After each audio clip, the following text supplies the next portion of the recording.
There are only two kinds of people who do not experience painful emotions. The first kind are the psychopaths. The second kind are dead. This insight comes from research in happiness studies, and it perfectly captures something most people get fundamentally wrong: our relationship with suffering. We've been sold a lie, the lie that happiness means feeling good all the time, that success eliminates pain, that wealth, status, or achievement will somehow exempt us from the human condition. This is not just wrong, it's dangerous. The paradox of direct pursuit. Here's the thing about happiness: the moment you chase it directly, it runs away from you. It's like trying to grab your own shadow. The harder you reach, the further it moves. Think about sunlight. If you stare directly at the sun, it burns your retinas. You go blind. But if you understand that sunlight contains a spectrum — red, orange, yellow, green, blue, indigo, violet — you can look at each color individually. You can work with the components. Happiness is the same. It's not a single thing you can acquire. It's an emergent property of how you live. The ancient Stoics knew this. Marcus Aurelius never wrote about pursuing happiness. He wrote about virtue, duty, acceptance. The happiness came as a byproduct. Modern psychology confirms this. People who explicitly value happiness as a goal end up less happy. They're more prone to depression, loneliness, anxiety. So what do? We stop chasing the sun and start understanding light. The science of antifragility. Nassim Taleb introduced a concept that changed how we think about systems: antifragility. Most systems are either fragile, they break under stress, or robust. They resist stress, but don't improve from it. Anti-fragile systems are different. They get stronger under pressure. Your muscles work this way. Stress them with weights, and they rebuild stronger. Your immune system works this way. Expose it to controlled challenges, and it becomes more resilient. Happiness can work this way too. Most people build fragile happiness. It depends on everything going right: perfect weather, perfect relationships, perfect circumstances. The moment something goes wrong, it shatters. Some people build robust happiness. It survives setbacks, but doesn't grow from them. They bounce back to where they were before. But the truly fulfilled people? They build anti-fragile happiness. It gets stronger when life gets harder. The question is, how do you build that system? The SPIRE framework, breaking down light. Ben Shahar developed the SPIRE model as a way to pursue happiness indirectly by focusing on its constituent elements rather than the whole. Like breaking down sunlight into its spectrum, SPIRE breaks down happiness into 5 components: S, spiritual well-being; P, physical well-being; I, intellectual well-being; R, relational well-being; E, emotional well-being. Let me show you how to make each of these anti-fragile. Spiritual, the foundation of meaning. Spiritual well-being isn't necessarily about religion. It's about having something bigger than yourself to serve, a mission that gives your struggles meaning. Most people drift through life without purpose. They're reactive. They optimize for comfort, convenience, immediate pleasure. When challenges come, they have no framework for understanding why the pain might be worthwhile. People with strong spiritual well-being are different. They've chosen what to suffer for. They know why they're here. Viktor Frankl survived the concentration camps not because he was physically stronger than others, but because he had meaning. Purpose transforms suffering from meaningless pain into meaningful sacrifice. The anti-fragile approach: define what you're willing to suffer for. Not what you want to gain, but what you're willing to lose sleep over, stress about, sacrifice for. That's your true purpose. When life gets hard, instead of asking, "Why me?" ask, "What is this in service of?" Physical, the operating system. Your body isn't just the vessel for your consciousness. It's the hardware that runs everything else. If your hardware is compromised, every other system suffers. But physical antifragility isn't about becoming a fitness influencer. It's about building systematic resilience. Sleep becomes your recovery protocol. Exercise becomes your stress adaptation mechanism.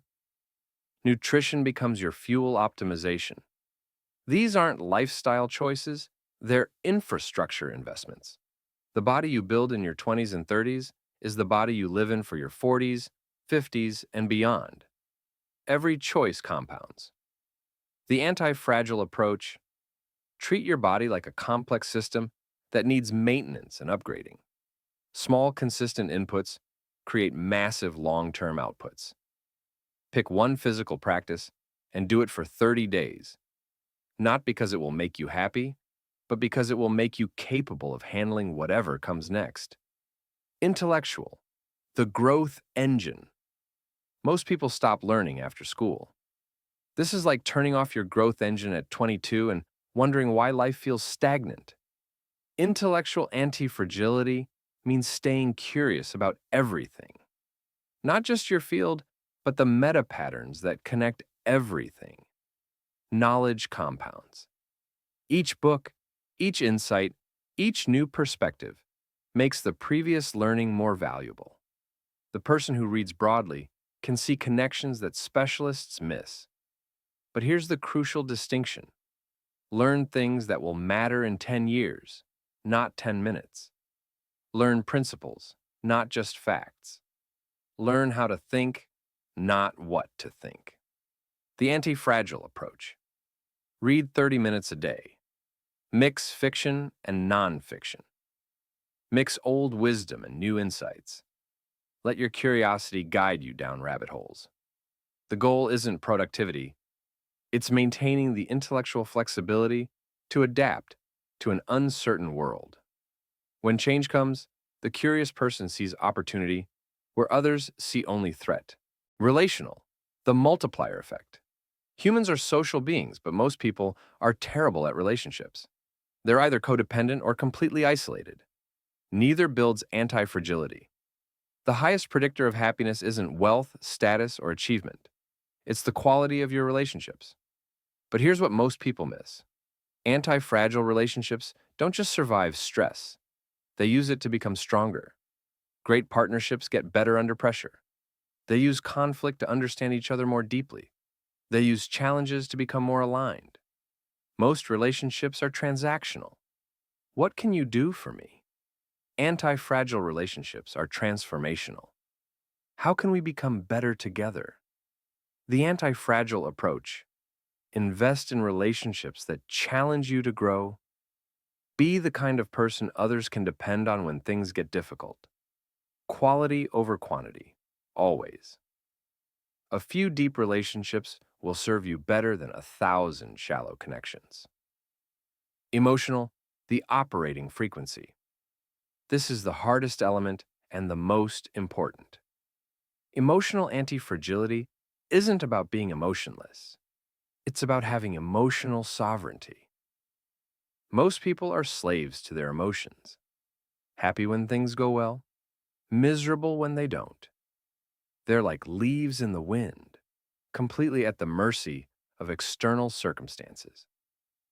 Emotionally anti-fragile people develop what the Stoics called the discipline of desire. They learn to want what happens rather than demanding that what they want happens. This doesn't mean becoming passive.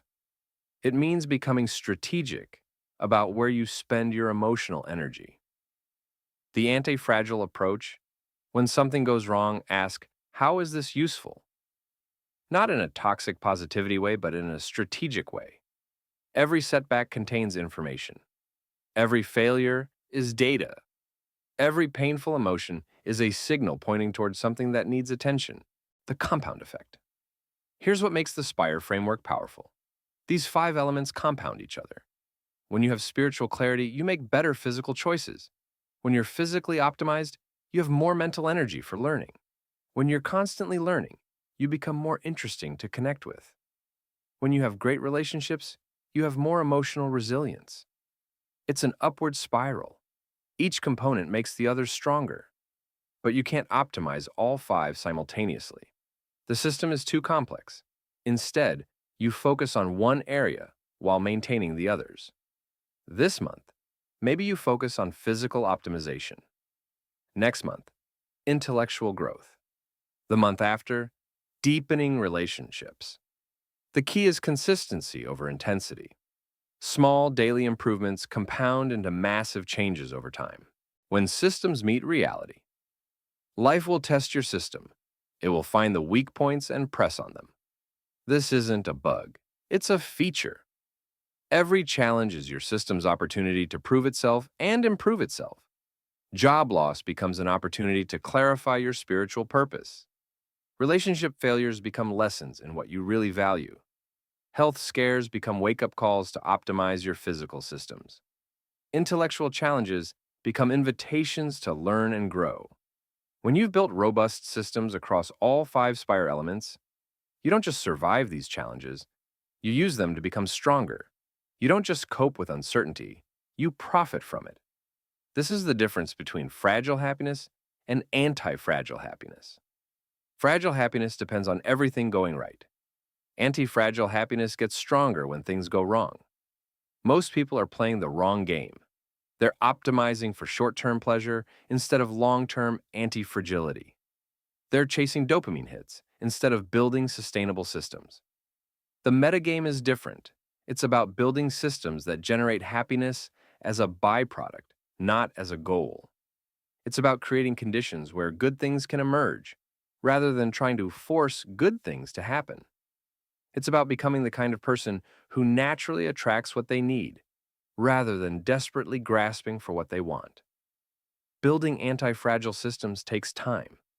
There's no hack, no shortcut, no three-step process to instant fulfillment. But here's what happens.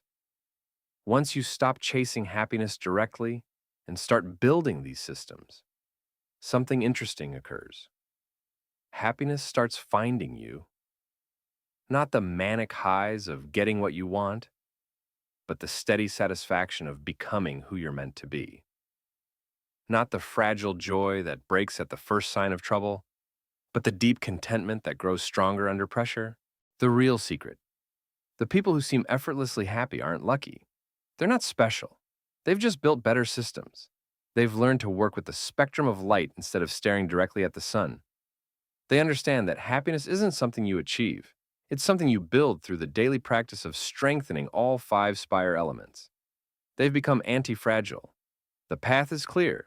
Spiritual, define what you're willing to suffer for. Physical, build the body that can handle your ambitions. Intellectual, stay curious about everything. Relational, invest in relationships that make you better. Emotional, learn to want what happens. Let these five elements support each other. Let them compound over time. Let them be tested by reality and emerge stronger. Don't chase happiness. Build the systems that make happiness inevitable. Work with the spectrum. Trust the process. Become anti-fragile. Happiness resides on a continuum. It's a lifelong journey. You can't control what happens to you, but you can control who you become in response to what happens to you. Build the systems. Let happiness emerge. That's the anti-fragile path. If you're serious about building anti-fragile systems instead of fragile quick fixes, subscribe to this channel.